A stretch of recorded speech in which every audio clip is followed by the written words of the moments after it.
다음은 블루맨4 갤러리입니다. 여기서 눈에 들어온 작업은 바로 이 작업인데요. 프레드리히 쿠나스라는 작가이고 그림이 딱 제 스타일은 아닌데 자세히 보니까 엄청 귀여움이 있더라고요. 여기 보시면 두더지가 저기 멀리 있는 여우를 그려주는 그런 모습을 띠고 있고, 또 저 구름 속에는 글씨가 새겨져 있는데 알고 보니 저 글씨가 이 그림의 제목이더라고요. 구성 자체가 재밌고 그림 실력도 어느 정도 있는 작업이어서 되게 흥미로웠습니다. 좀 미소가 지어지는 작업이라고 해야 하나? 딱 사진을 찍게 만들더라고요. 그래서 좀 찾아보니까 1974년생의 독일 작가인데 LA에서 활동을 하고 있답니다. 주로 다루는 소재들은 음악, 상실, 두려움 같은 이런 소재를 다루는데, 어머니께서 예전에 음악 밴드의 매니저이셨대요. 그래서 음악을 소재로 하는 작업도 많이 있는 것 같더라고요. 이런 작업을 보면서 생각한 게 뭐냐면, 귀여운 게 짱이다 라는 생각을 했습니다. 정말 위트 있으면서 되게 재밌는 구성이었어요. 그리고 가까이서 보면 두더지랑 이 여우의 표정도 엄청 귀엽고 발랄합니다. 다음은 페로탄 갤러리입니다. 여기는 작가 한 명의 작업으로 다 구성이 되어 있었고요. 바로 타바레스 스트라차라는 작가입니다. 처음 들어갔을 때 갤러리 부스도 회색 벽으로 되어 있고 조명도 되게 약했어요. 그래서 진짜 우주에 들어온 것처럼 분위기를 잡아준 곳이었는데, 작업들이 다 이런 우주의 이미지와 여러 가지 이미지의 혼합으로 되어 있고, 가까이서 보면 이런 레터링도 들어가 있습니다. 그 위에 이미지가 올라가 있는 경우도 있고, 그래서 되게 뭔가 멋있어요. 간지가 나요, 작업 자체가. 그리고 가까이서 보면 되게 열심히 만들었다는 걸 느껴집니다. 표면을 보면 광택이라는 레진으로 마무리한 것 같은 느낌도 있고, 이미지를 올린 것도 되게 깔끔하게 잘 올라가 있고, 공들여 만들었다는 느낌을 확 받을 수가 있어요. 평면 작업이지만 만듦새도 되게 신경을 많이 썼고, 이미지 자체 하나하나에 다 뜻이 있을 것 같고, 분위기는 되게 심오한 분위기를 자아내는 그런 작업들입니다. 그래서 이분을 찾아보니까 1979년생 바하마 출신의 흑인 작가분이시고, 바하마 대학에서 순수예술을 먼저 공부하고 그 다음 로드 아일랜드 스쿨 오브 디자인에서 유리공예를 공부한 다음에 예일대에서 조각까지 전공을 하셨더라고요. 주로 작업을 하시는 소재들을 보니까 잊혀진 것들을 다시 상기시켜주는 그런 작업들을 많이 하시더라고요. 가장 좀 유명한 사례가 북극에 있는 4.5톤의 얼음을 자기 고향인 바하마에서 전시를 한 사례가 있습니다. 이유를 찾아보니 아주 예전에 북극을 탐험했던 백인 탐험가가 있었는데, 북극점에 도달했을 때 같이 도달한 옆에 조수의 역할로 온 흑인이 있었대요. 근데 그 흑인은 아무래도 노예 신분이라는 이유로 알려지지 않았었는데, 그거를 다시 이 작가가 꺼내준 거죠. 이 흑인 조수도 북극점에 도달한 사람이었다라고 상기시키기 위해 그렇게 알래스카에 있는 4.5톤의 얼음을 바하마에 가져와서 전시를 했다고 합니다. 그래서 되게 작업들이 깊이가 있고 심오하신 분이더라고요. 그리고 순수예술도 전공을 하고 유리공예도 하고 조각도 전공을 하셔서 평면 작업 자체에서도 여러 가지 요소들을 좀 느낄 수가 있었어요. 광이 나는 표면 처리, 다양한 이미지의 콜라주 같은 방식, 그리고 얼음을 통째로 옮길 수 있는 그런 생각, 아무튼 되게 스케일이 큰 작가인 것 같았습니다.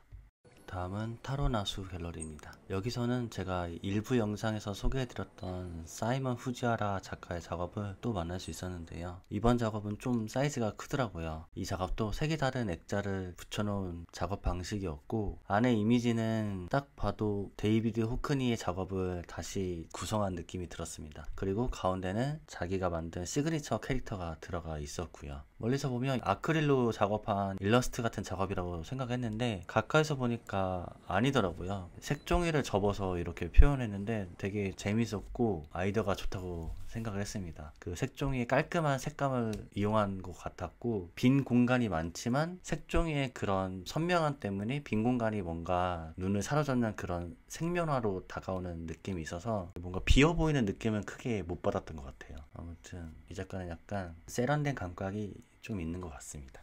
다음은 마리안느 이브라함 갤러리입니다. 여기서는 이 작은 사이즈의 원작이 딱 눈에 들어왔는데 색감이 되게 선명하기도 하고 구성도 나쁘지 않아서 눈에 확 들어왔습니다. 작가를 찾아보니 유키마사 이다라는 작가였고 조사를 해봤는데 자료를 많이 찾지 못했어요. 그냥 1990년생의 일본인이라는 정보만 알게 됐는데 제가 이제 인물화를 주로 그리기 때문에 인물화 작업들을 좋아하는 편이기도 하지만 이 작업 같은 경우는 뭔가 공감이 간다라고 해야 하나? 그림을 그리다 보면 대상을 어느 정도 재현할 수 있는 능력이 되거나 그러면 그대로 그리는 작업에 대해서는 약간 질리기 마련이거든요. 그렇게 질리면 또 다른 새로운 걸 시도해보고 싶은데 그러면 이제 똑같이 그리지 않게 방향을 틀고 어떻게 하면 색다르게 그리면서 이미지를 전달해 줄 수 있을까? 뭐 이런 방법을 고민하게 됩니다. 그런 고민이 제가 봤을 땐 모든 그림을 그리는 사람들의 루틴인 것 같아요. 대상을 똑같이 그리는 건 다 잘 하니까 그렇게 그릴 수 있는 사람은 무수히 많으니까 자기만의 개성을 찾기 위해 여러 가지 시도를 하는데 그런 시도에서 이런 이미지들이 많이 나오죠. 이런 여러 가지 시도가 재밌기도 하지만 또 어떻게 보면 되게 어렵기도 합니다. 왜냐면 그 대상과 내가 추구하는 이미지에서 적절한 밸런스를 찾아야 하는데 그게 생각보다 쉽지는 않으니까요. 그래서 그런 부분에서 좀 공감이 가는 작업이었습니다.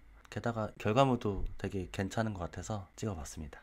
다음은 마이어리거 조슬린 울프 갤러리입니다. 여기서는 엄청 충격을 먹은 작가를 만났습니다. 바로 미리암 칸이라는 작가인데 일단 이 그림들을 봤을 때 너무 좋았어요. 뭐라고 해야 하지? 쿨함? 정말 자기 맘대로 그렸다. 그게 흉이 아니라 정말 부러운 부분입니다. 자기 맘대로 그렸다를 좀 더 고급스럽게 말하자면 자기가 그린 그림에 훅 들어가 물화일체가 돼서 정말 맘대로 뛰놀 듯하게 그렸다는 뜻이에요. 그게 느껴져요. 그러니까 뭔가 눈치 보지 않았다라는 거죠. 보통 그림 그릴 때 이거를 어떻게 그리지? 어떻게 표현을 하지? 어떻게 그려야 남들한테 인정을 받지? 이런 여러 가지를 막 생각하게 되는데 그런 걸 생각하지 않고 내가 느낀 대로 그릴 거야. 근데 그게 정말 잘된 케이스라고 해야 하나? 그림 하나하나가 다 그런 게 좀 느껴집니다. 어느 하나 타협하지 않고 눈치 보지 않았어요. 그냥 자기가 느껴지는 대로 쿨하게 그려낸 게 확 와닿았습니다. 그래서 되게 부러운 부분이었어요. 그리고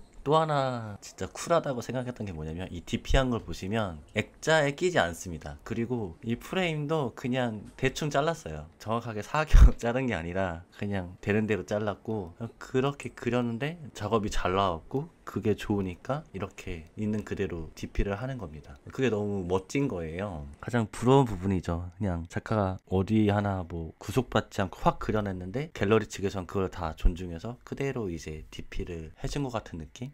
좀 찾아보니까 DP를 항상 이런 식으로 하더라고요. 그냥 액자에 안 놓고 벽에 그림이 고정될 수 있을 정도로만 이렇게 장치를 하더라고요. 살짝 못만 박던지 아무튼 그렇습니다. 그래서 엄청 충격적이었어요.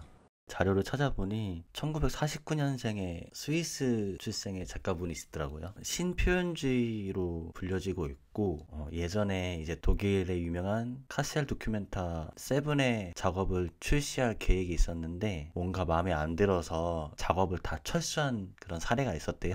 뭐 그런 부분도 역시 타협은 없다. 정말 자기 주장이 강하신 분이구나 라는 걸 좀 느꼈고 작업들의 주된 소재는 사람들 사이에서 가해자와 피해자가 되고 아픔과 상처를 겪는 이런 상황들 그러니까 누구나 가해자가 될 수 있고 누구나 피해자가 될 수 있다. 뭐 이런 소재들을 주로 그리신다고 하더라고요.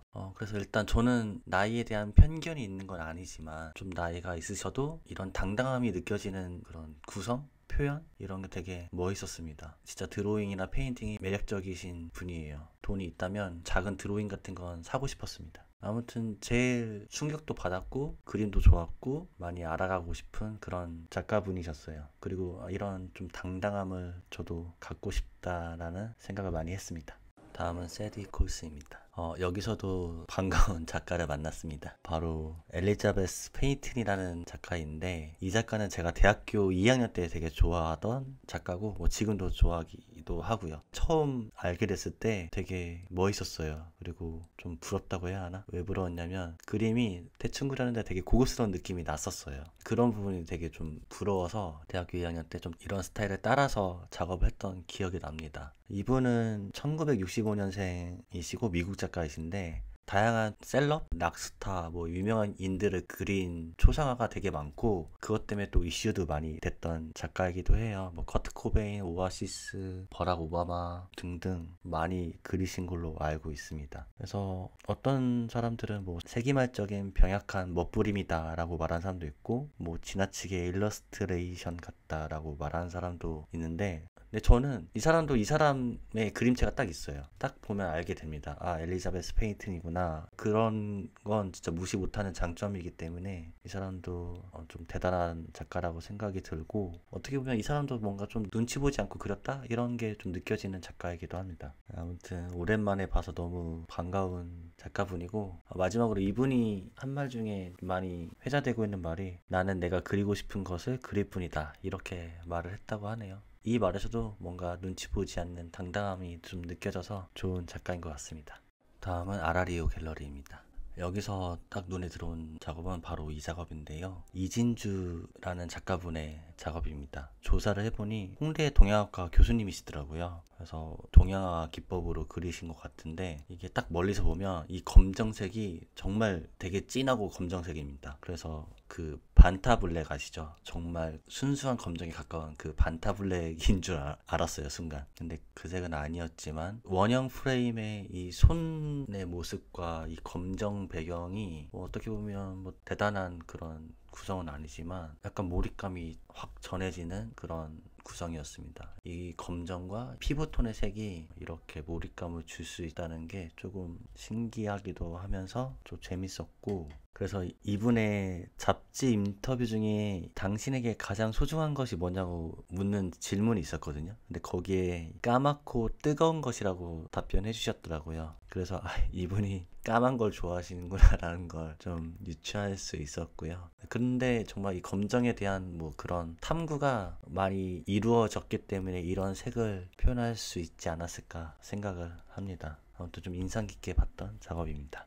다음은 타블라 라사 갤러리입니다. 여기서도 엄청 좋은 작업을 만났는데요. 바로 레티시아 이앱이라는 작가분의 작업인데 너무 신기하면서 좋았습니다. 약간 어떤 역사적인 한 장면을 이렇게 구성한 느낌이고 그 세계관에 딱 들어간 느낌이 들게끔 정서를 만들어주는 작업 같아요. 그림체는 정말 그냥 차분하게 그린 느낌인데 색감도 되게 좋고 그 뭔가 이야기가 있는 것 같은 구성, 장면들이 되게 마음이 안정되게 하는 그런 부분들이 있었고, 그리고 이 작가의 가장 큰 특징은 바로 액자 프레임이었어요. 액자 프레임이 다 각양각색입니다. 그냥 네모가 없어요. 근데 그 액자 프레임에도 다 뭔가 의도가 있을 것 같은 느낌이 들어서 되게 자기만의 세계관이 뚜렷한 작가라는 게 느껴졌습니다. 그래서 이분도 좀 찾아봤는데 자료가 많지는 않더라고요. 또 생각보다 나이가 있으셨습니다. 1941년생의 영국 작가분이신데 여성 작가분이셨고, 작업에 대한 내용을 좀 궁금했는데 내용들이 좀 없어서 조금 아쉽긴 했습니다만,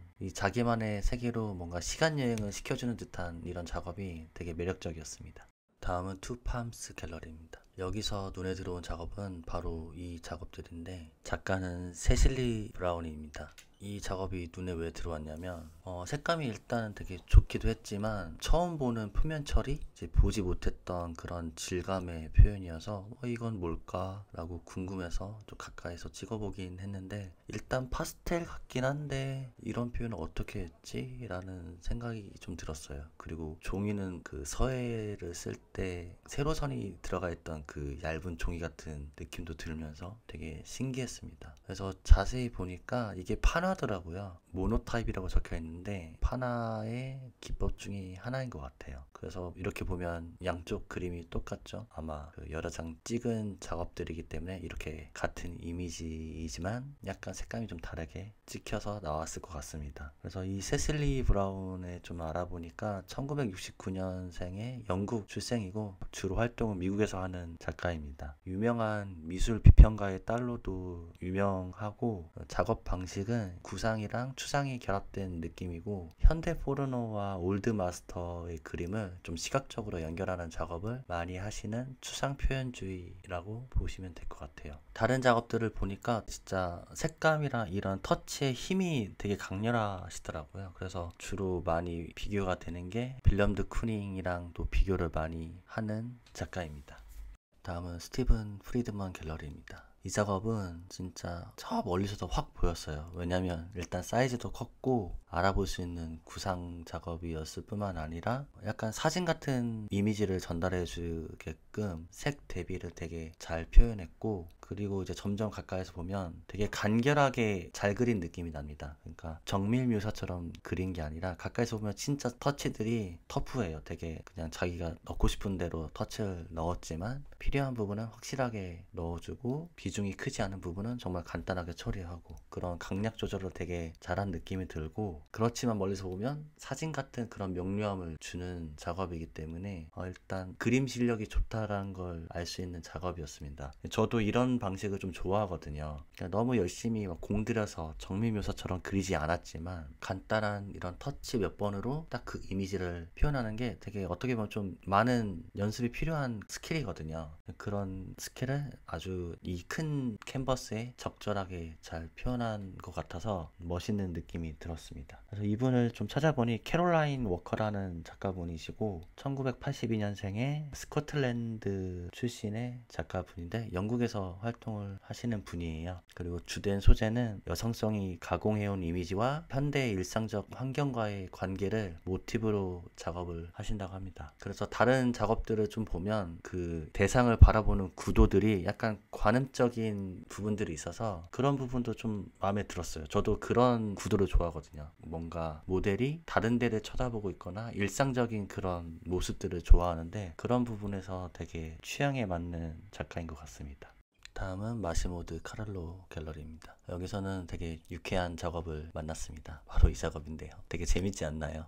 표정이랑 이 자세가 너무 재밌어서 되게 매력적이었고, 그리고 색감도 되게 좋았어요. 서정적이면서도 안정적이면서도 예쁘고, 근데 이 그림의 내용은 되게 재밌고 그림체도 되게 잘 그리는 편이고, 그래서 딱 눈에 들어왔습니다. 작가를 보니까 토무 고기타라는 작가이시고 1969년생의 일본 작가분이신데 90년대 후반 2000년대 초에는 그래픽 디자이너로 활동한 경력이 있으셔서 다른 작업들은 흑백, 그러니까 모노크롬으로 작업하시거나 회색으로 작업하신 게 진짜 많더라고요. 그런 분이시고, 또 이분이 7, 80년대 미국의 세속적인 대중문화와 프로레슬링을 엄청 좋아하신다고 합니다. 아무튼 좀 재미난 분이신 것 같고, 그리고 그림 실력도 있으신 것 같아서 딱 눈에 들어왔습니다. 또 찾아보니까 빅뱅의 탑씨도 이분의 작업을 인스타그램에 올린 적이 있더라고요. 아무튼 되게 영향력이 있으신 분 같고요. 이분을 마지막으로 저의 프리즈 아트페어 후기는 마무리하겠습니다. 끝까지 봐주셔서 감사하고요. 다음에 또 좋은 아트페어가 있으면 다녀와서 영상을 찍어보도록 하겠습니다. 감사합니다.